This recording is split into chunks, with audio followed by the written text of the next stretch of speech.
Yes, good morning ladies and gentlemen, and welcome to Structures and Mechanical.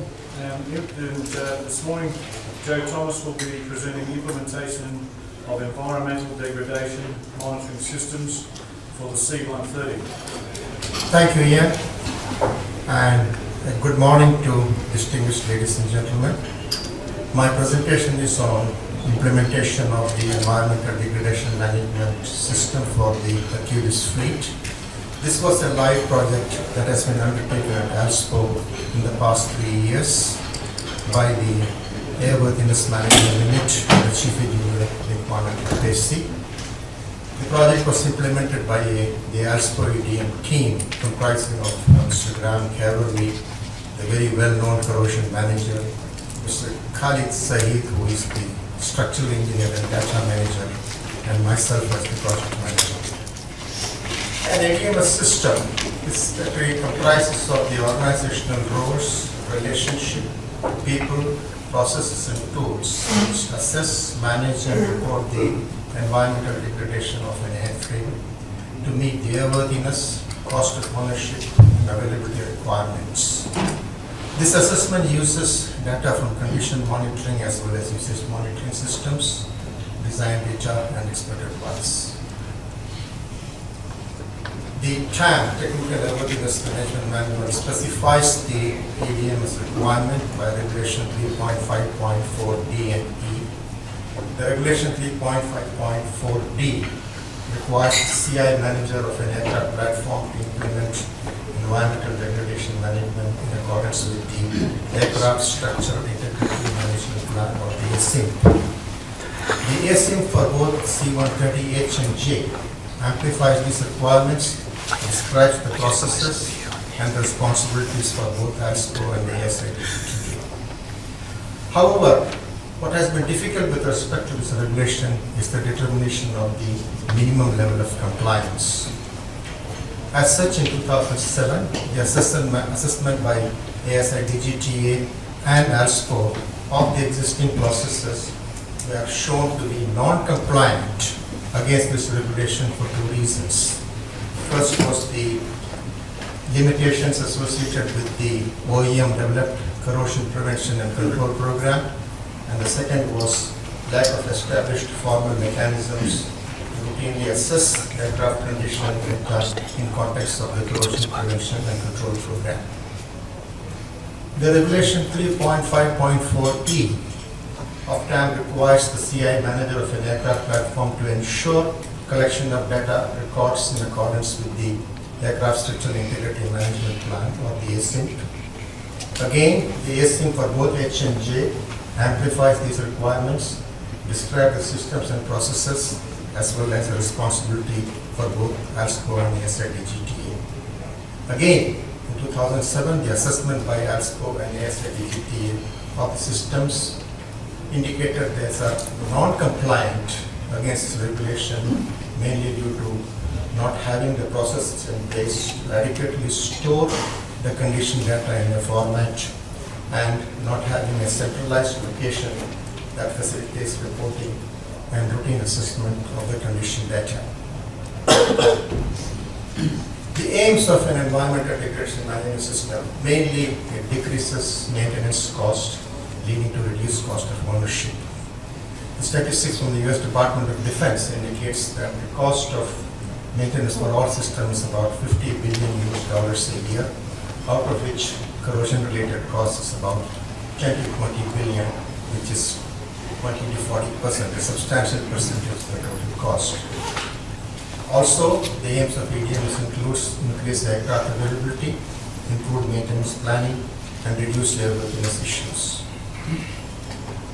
The benefits of a proper ADMS for a system like C-130 is that is proactive, it provides a feedback loop, it enables monitoring, it helps to apply lessons from one platform to another, such as from C-130H to C-130J, and sustainable.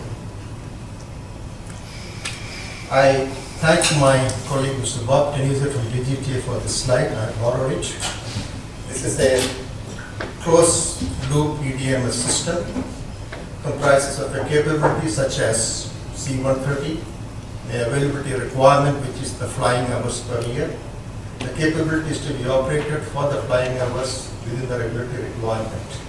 This generates maintenance activities as well as condition monitoring. The assessment of the cost of ownership, airworthiness and aircraft availability is analyzed by the engineering support group, and management decisions are taken to alter the maintenance activities and the condition monitoring activities, and this continues as a closed loop. And this is the essential requirement of an ADMS system for a platform such as C-130. In 2007, it was assessed that the current system that was being used in AIRSCO was a prototype system, and it had certain delinquencies and shortcomings. In order to assess the base of what we were doing, the first thing was to have a specification. ASI DGTA was kind enough to give us a specification by their standard ASM 194 somewhere in April 2007. Based on this specification, a gap analysis was undertaken to assess where we stand, and the outcomes of the gap analysis were then circulated to all the stakeholders for the feedback. Using this, the specification, the gap analysis and the feedback, an ideal EDMS system was designed and the implementation started in December 2007. The stakeholders in this implementation plan have been ALSCO, 37th Squadron, Qantas Defense, Marshall Aerospace, and Kinetic Aerostructures. Of late, we also have inducted the TLS contractor, Australian Aerospace, which will be mentioned in the later slides. ALSCO entered into a commercial arrangement with Kinetic Aerostructures in the past 3 financial years to implement the system.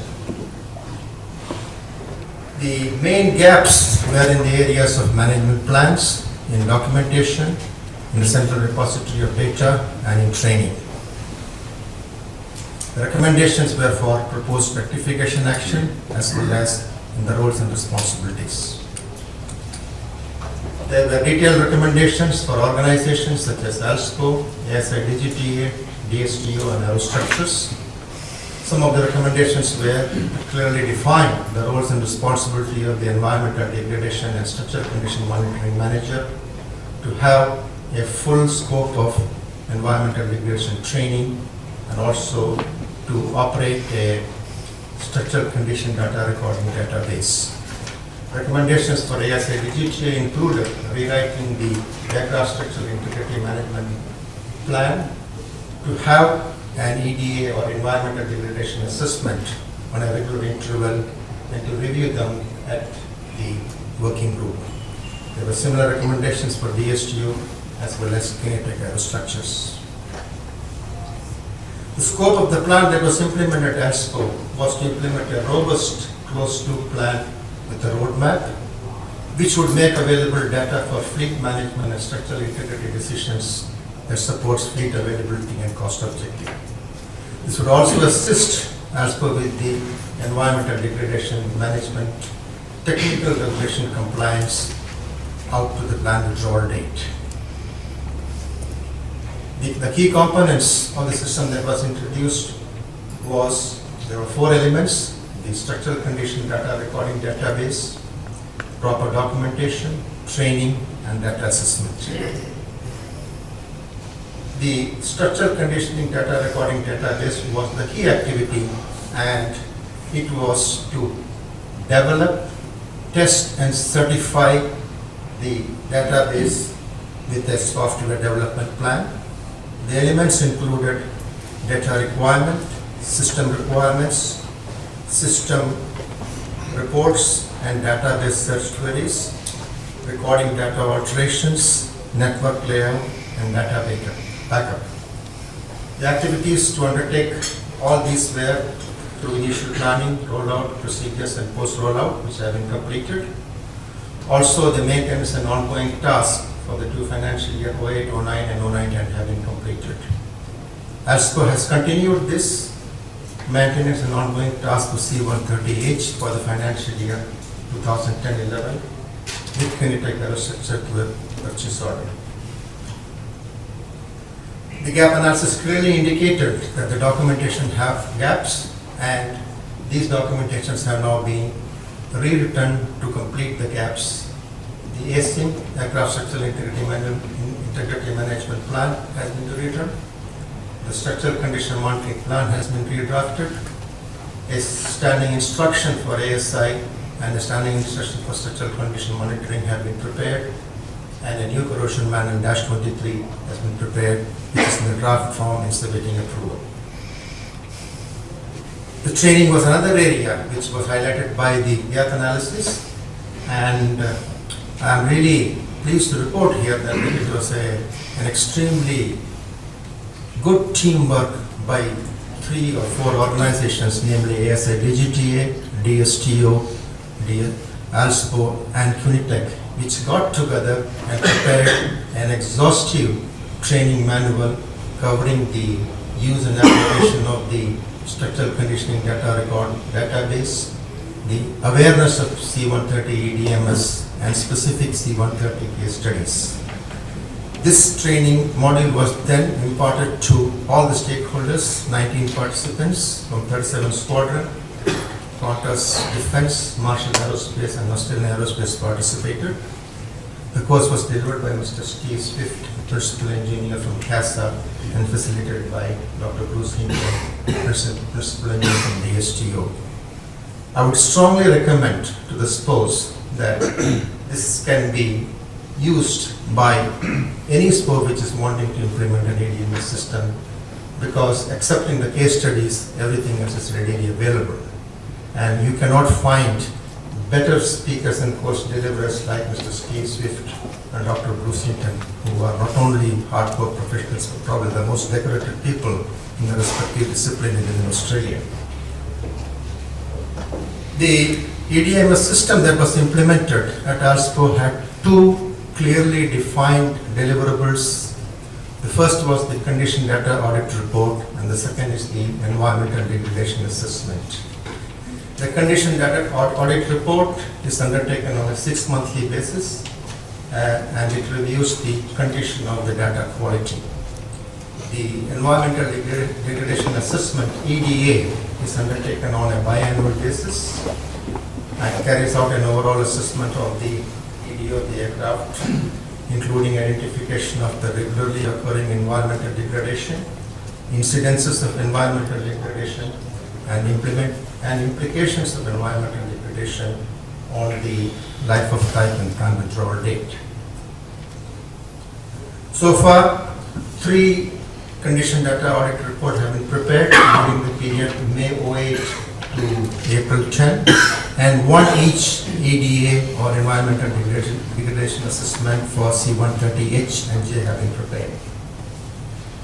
The first CDAR was prepared for the period May 08 to October 08.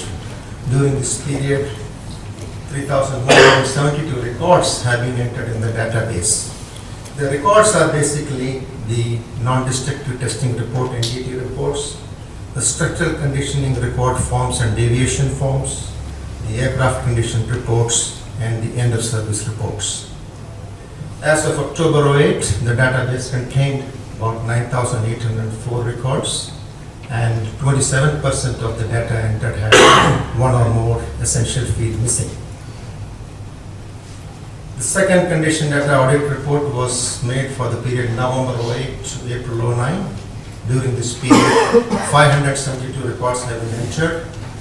The total records as of April 09 increased to 10,374, and only 13% of the data had 1 or more field missing.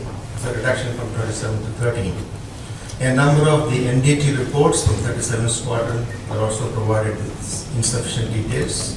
In order to overcome these 2 shortcomings, a specialized training session was arranged for 37 Squadron personnel with a specialist from Kinetec to ensure that the data entry is made correct. The third condition data audit report was prepared for the period April 09 to April 10. During this period, 839 records were entered. The total data in the CDR database increased to 11,119, and only 3.6% data had one or more field missing. The overall data quality improved over the previous period, and 8 accounts of new corrosions were reported during this period, but majority of them were on the safety by inspection locations. The second output is the environmental degradation assessments, or the EDA. In a simple term, it's the health report of the fleet in terms of environmental degradation. The highlights of the first EDA for the C-130H fleet, and the highlights are that the data available for this EDA was of good quality and sufficient quantity. Based on the quality and quantity of usage data, the environmental degradation assessment of the C-130H fleet was considered as valid.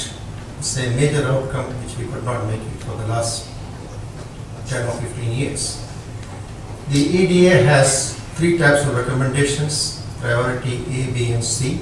Priority A are the recommendations which have an immediate effect of the impact on airworthiness. Priority B recommendations are the ones which have long-term impact on airworthiness, and priority C recommendations are desirable for implementation.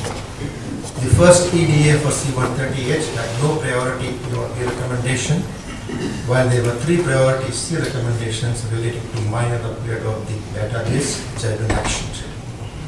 Also, the EDA prepared corrosion maps for the C-130H fleet, which have been analyzed and feedback has been provided. The outcomes of an EDA are for effectiveness, severity, impact on continued airworthiness, and impact on structure, life of type, and plan withdrawal date. In terms of effectiveness, the EDMS was considered effective as a result of the measured improvements in some locations and specific management strategies for critical locations. For severity, there were no new hotspot locations where corrosion has not been previously identified. Number of corrosion defects per year has gradually increased. This was logical because it corresponds to the aging of the fleet. Impact on continued airworthiness. The C-130H EDA concluded that there were no airworthiness issues identified by this assessment. Again, a good news. Impact on structural life of type and plan withdrawal date.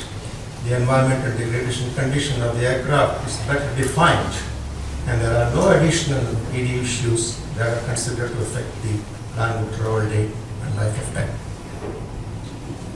A similar EDA was prepared for the J fleet, and the highlights are that the condition data available for the EDA was of good quality, with 98% of the data recorded by the Fatigue Analysis Management Information System. There was sufficient data available to make an assessment, and the EDA for C-130J fleet was also considered as valid. There were no priority A recommendations. There were 8 priority B recommendations for additional inspection, specialized service, and repairs. There were 4 priority C recommendations for investigations, amendment to PSS, and obtaining additional information. Similar to C-130H, corrosion maps were prepared for the outer wing, rear beam, upper cap.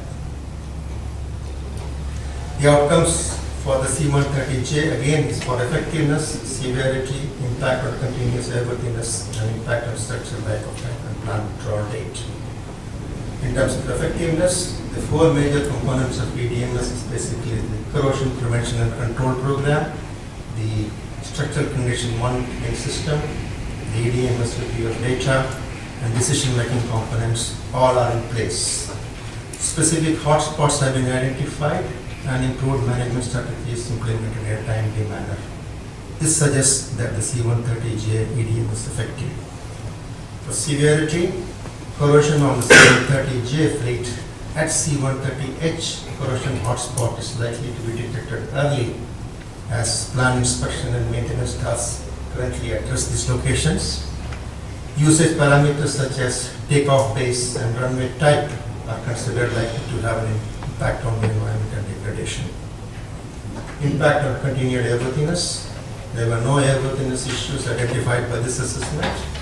Where significant corrosion has been identified or expected, management strategies are already in place. The only issue with some of these strategies is the lack of long-term management.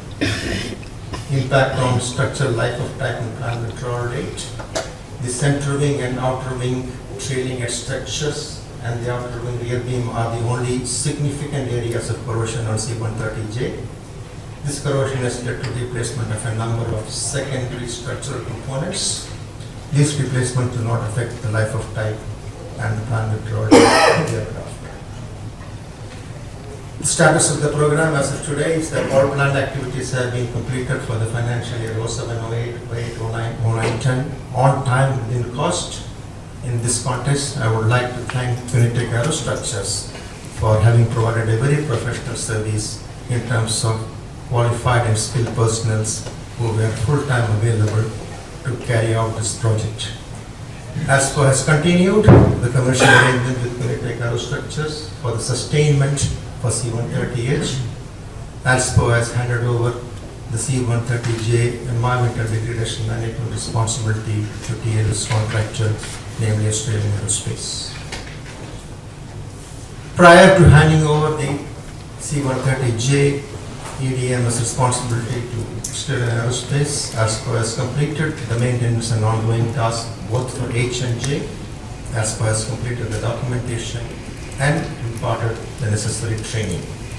ASCO also has managed to prepare an environmental degradation assessment for the C-130J, specifying the environmental degradation baseline of the J fleet at the transition stage, which we are reckoning as June 2010.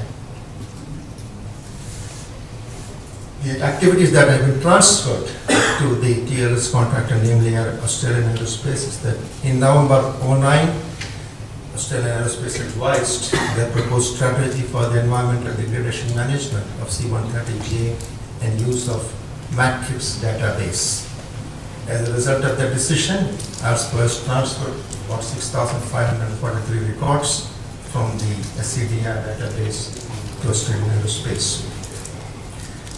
ASCO also has transferred the necessary ASIM development, which are the changes to both SCM and the ADM chapters in accordance with the contractor's ADM plan. The TLS contractor will be responsible for condition data analysis of C-130J. The TLS contractor will be responsible for corrosion control activities of C-130J, which have already been commenced by ASCO. The TLS contractor will be responsible for the corrosion control changes and actioning of future audit comments on C-130J ADM. The TLS contractor will be responsible for compliance of C-130J environmental degradation management system to meet the TAM requirement. And if required, the TLS contractor will be responsible to provide the budgetary support to sustain maintenance and ongoing tasks of the SCDR database is only if required. In implementing this project, ASCO faced a number of challenges in the organizational, financial, data security and data discipline areas. The challenges in the organizational area was introduction of a system is invariably linked with additional resources to facilitate the change. ASCO undertook this challenge utilizing the existing resources without affecting the existing commitments. In the area of financial, the availability of funds to support the introduction of a system was a big challenge. The assistance to meet year one requirement from ASIDGTA was a great help to overcome this challenge. We acknowledge and thank ASIDGTA for the support. In terms of data security, the system envisages data using internet for high fidelity. However, this posed a challenge as the central repository of the data was in a commercial organization. This challenge has been partially overcome and is awaiting the R&D for a final solution. Finally, in terms of data discipline, the number of records increased from 6,632 in April 08 to 11,719 by April 9, which is a 77% increase. In the same time, the data with one or more field missing reduced from 27 to 3.6%. By implementing this program, ALSPO has now met the TAM requirement 3.5.4 D and E, and in addition, ALSPO has been lucky to achieve the compliance to Aerospace System Division's financial year 2009-10 Plan 8A, which states that the Chief Engineer, Aerospace System Division, will capitalize on the existing work by business unit, VGT and DSTO to implement a standard EDMS. By implementing the EDMS system as specified by SADGTA, while their advice on December 2007, ALSPO has met ASD's business plan objective 8A of 2009-10. This concludes my presentation. I'd be privileged to have any suggestions, comments, or questions. Thank you.